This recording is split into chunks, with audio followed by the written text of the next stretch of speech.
Adom TV Badwam na o hye no medin afia amankwa tamaklo safei ene obeka yensa ya wie news no de adu so no sade mikra de wonkrata no na afei masan edemani akire online stories na wo ho no so na ye de atoa so hye so se na dwumadie no ne fane titiw no pa no ye bekwa apiate ye wo hompo dada enti se wo sa mpotamu ho babia na ne otumi join ne crew no e wo ho na fe won so akọ ho akire wadwene ne awususuo se ye ya ebetumi aboa na rahosam no a esi ya afra se emu no ebin sibiemu we kura mpo na nanui sa yi quarry site won mo so eno de esi ye nti no na yesa toya mantam na amu ano bibi wo ho no mo wosampanifo no mo ya na Mr. Wadwen kire no gise wo hia team no e wa piate na fe waka ye ho ye ne mpanifo ahodo asinkunwa a yebedi enkomo no nyina nti no wo hye ye dia join ye ho na yenso ye wachire wa ha ye bo achire sa na ye hwe de bonkrata no delegate de bonkrata no na mikura sesie na was government reopens domestic debt exchange program ko page 9 de bonkrata no wo ho ye wura kan no foriata ni mfonyi de ni mo ha sei fefefe kama e wa ha na rahosem bi si ye nra ko page 6 de bonkrata yi e de aba yes 7 missing in Adom boat disaster afarefo ekonsuo so wi akire o mayira boat ne san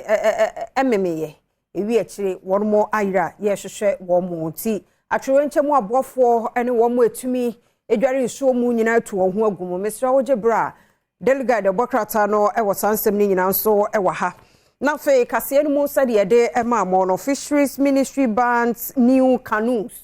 Is it canoe na was one no your friend saying in can you train ko say half ministry sumonto no so aha e doso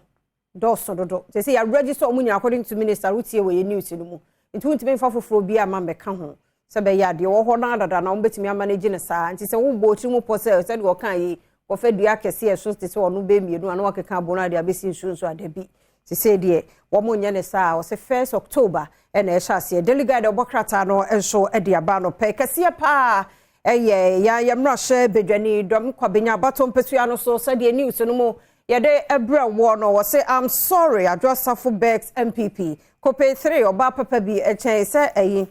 na na do be ma speech ana se owura Kenu Foriata Day State of the Nation no eyi brain budget no honsem twalo no nko oba pa bonche mu ha na nanu nsam no de wote wo news no mu acha opa ndo omagye atum omu ye nipa ye kura ye mfomso awurade de kyeye na wo nipa nti ndo omagye atum na se be ye de aka no so ate ase delegate obokrata no ye ode eba no pay eno no nti ye ho asem enie na ye toso de akọ de Ghanaian publisher eno so de abase Kufuado's prodigal daughter begs him and MPP for forgiveness. Inti ehun asem ni ohunu no se ye mampani na na adoda nkwa Kufuado da ha na adwa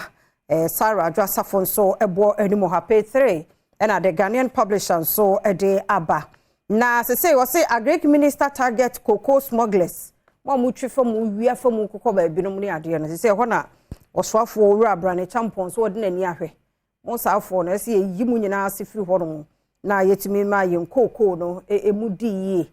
aha nti ehun asem so enie owura Kenu Foriata defense BOG ko page 3 Ghanaian publisher eno so edia wode abanie Accra Metropolitan Assembly no ye de ba ye no enya 125 years ye sa nti first female mayor Loud's predecessors oboma basopa maya de masosomu na nei ababedru ono so eso nti unya Ghanaian publishers ansem ni nyina nso ewo mu ewo ha me twaso de telegraphy democrata no so abramu a special task force deployed no so eho asem to protect mining companies why na ekase Samuel Abu Jinapo ono na eyo so for lands and natural resources so to share ne sano share action na wo ye no a no ora same Jinapo ono so edia wode abanie na de edika wode bonkrata de be new fishing canoes ban eno so kope 3 ade obakrata no so ewo ho ena fe akrata ma motorway toll booth decommissioning underway dia ye na nkofo dia pempem ama ye week ti ewo se ye yifiri ho na ne esa ye ne ye biemu both accidents arahosamasi wonsuo no so ada no 7 fishermen missing at ada aroho rade mo obia ho ban adwuma mu rade hwe obia so because we ya okopa bibia bedi endie amen ne ye hwehwe wo mu ya ye hu wo mu ye bom paye se ja wo ma ya afarefo edi wo mu ntimi nware nsuo no mu nkopie wo nsuo no agya ho baabi na wo mu fo mu homra ye bom paye na de achi ye expect bibi positive sa emfiri ho ti eho asem eno no daily analyst and so Adiaba I was say after going Adwa Safo finally shows remorse eho asema and also the Bokrat yi ede aba Ekufuado's achievement in education sector on March education minister assets ora Dr. Ya was say educhum hunu ne se mampani ehihye wo nwumasuamu no oni koyiko bono homodin pa nti ho asemba umia is MPP's best bet Frances Esiam ono so ni foni na odahai former Ghana Cylinder Manufacturing Company Limited CEO Mame Frances ono so de no fuel prices to go up by 0.90% Copac 4 and wo so de eno ababeto hey na fe attack on BOG over 60 billion Ghana cedi loss needless Uroforiata so na cancer ensem I feel also plot to IGP there na Bugri Nabu has given us a new tape committee and also news no mo ye de abramo so full Adom kasia and also enyina no ye de abramo na the new weekend crusading guidance so edie enie ye Oforiata goes to BOG's rescue. Says central bank still prudent, strong and functioning efficiently. Into also the new weekend crusading guide there. Also the abandon some fufro ebimo. Also so the new weekend crusading guide and also the no abba. The bankrata no. Na meba Adom online so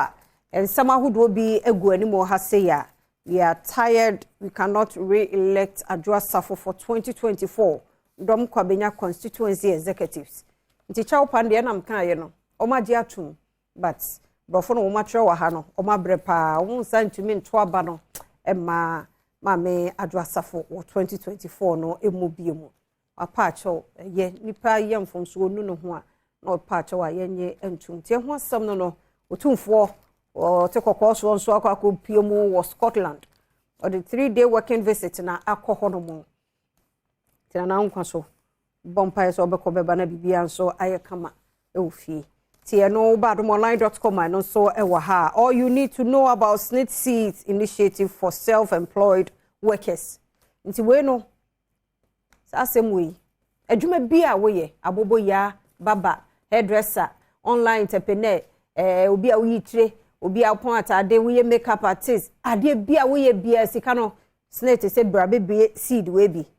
na fa bi to ho mo amotonton e fine nice nem ne ade oton meat pie oton atwomo nkatebo wie kwadu ne yi fruit kura sika ne bi say 5 cedi kura every day 5 cedi fatu ana every day to kekabom bosome ade akoma SNIT nom de ato ho o 50 60 ho kono nya hoden se de nem gina me na so wo hai sa sika no ene bebo ho ban ti mesrewo memma no nya wadwene da se ya ye obi adwuma ana aban adwuma efo nkwan ne tua SNIT wanso tua SNIT ne bi ma ho mesrewo wanya bed na ma wo ma afi wo yare na okwa no mu twetwe wo ho oso mesi na ebe obagiska mesrewo ne bo ho ban adwuma na wo ye no uber driver fa ntwo no mu nko akosu ya wie se kosu ya ba ko ya se 3 cds kosu ya no aba ko ani mako boy den tu ta we ni de bi ateso na cross asika no bi na fakoto woda achinti news no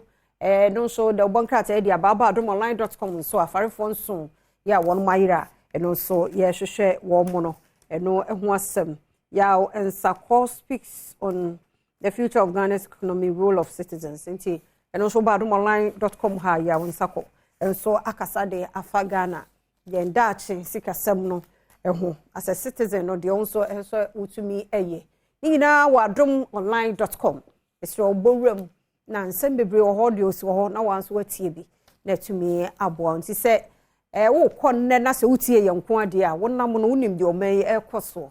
tu na mana uti bibi na ohia bibi a unim se oh okay efia de buy nti say na ekro wo ho no ma so tie news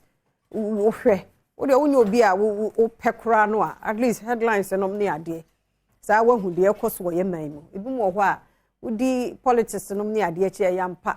kasa ne binom ne ade nti wo mpese obetie kura but for your own good nti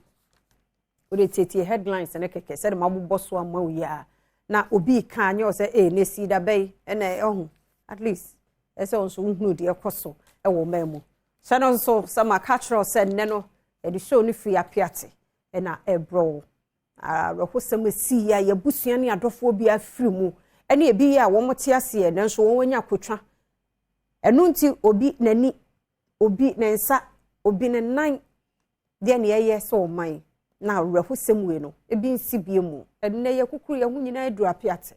ene adehye ni di nkomo ene mpanifo ni di nkomo dan ne wo masi awi ana wo mutitimu sesi ana sai ene tie nti kan ye ho afri sabe kosi se ye nonkro ebebo apamu ana simedu eduokono edonunum 925 de na ye se ne ye wie dwumadi nkaye no so ewo ho nti eho asem. Our IT system is solid. MPP can't match us in 2024.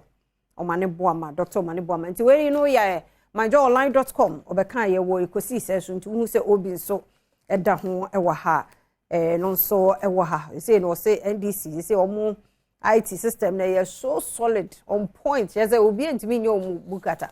Ti 2024 de NDC omo eche se omo ye ready. Now police arrest 2 suspects for preparation to commit robbery. Wow. Omubo mutrimu pokra police achewu. You say no, obi a word. Munye careful. Mo amuse mo mra nsa no munya no obi mre na mu mefa no. Munye careful. Eno anso de ere tu dwa no abemu ana onu ku ne madam no. Si ache no no opa achewu. No osun na mde beba na mde beba. Ode ba nipa na waku no ode ne beba na. Nipa na waku ode ne beba. Wo no ode na no ka se obeku ko nse usun opa achewu. Na nipa na ode sese kan yo so ode bibi ni gina no so no a na wuku no me ye sure so na opo ache wutie no wo se wo ya akum obi desi obi maame obi yiri waku no free o de anze ode na no kra keke ka kra wonye hwe kra wusu wo pa ache sure se me yesi wo ho ne na osofo aje ka yo yesi o twese kan no ze o wuse kan no ora mo ntena o amuni awusa nkunkun kofo adehye no mo saa ate a wo yewi o ho ato ka na ye de ya kokotie maka nim ye nchinyum enyum bi ka about ka bi odefuo bi kazi bi enu ana oni nso to bre bi na ka na ode ye hwie enye ye ti wani bre obi adie kukukukuku awaku ni pada sani a enkwa woni munyame mfre no awo afre no eno ene sei ade obi police ne ode na no ka kekekra wo ye oya usu sa usu owu a hwe nipa wo ye fresh ogina wanim now the second was how the no ukuno akuno afiri yase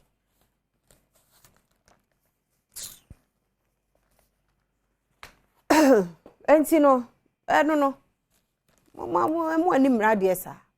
mo ani mrade esa na ye adwumaden wadwumaden na be kire wo ye obeye ani bro bi sa for nothing tia se kum no apa wudie wo tiri nsa no koboa no wakum no because person o hye twene ka ni bi na ka so tiri man etu yi o ka se bete wo hu na sikafo no kra no wana ya wo no odane na yam no pie no na sika no efrifri ho ba foundation wo ye bibi asefo no ye bibi ade o mpese obehwe twitwika za kese ko ye kwan no so otuka na vum community otuka ase okọ race ani bre ora ma me fancy ha na me kwa agudie mu nsam Erika Siedu Bodi de beba na owie a wiki mu nyina insomnia na de ba wiye nti se wenti a kwa chire kwa YouTube Badum TV ana akwa afia mankwa tamaklo Facebook ni Instagram so a ni nyina etwitwa de agu ho na so anya kwan etie bi nti enne ye de no beba wiye ti hye no so obeti wie pa ho se pe wo ha Sister Sandy be a guide beto aso afa dwumade ne nkai apiatefo enso aso mu team ni nyina kwa akodi ho nti na enne hu se me nkwa mbigina ha na mane nyonwanwa sa na adwuma ne tie bi wa kire na bi nso wo ho wo mu nyina nso akwa akogu ho a wo mu de beba pepepe enyi mfiri ha na twen ye edase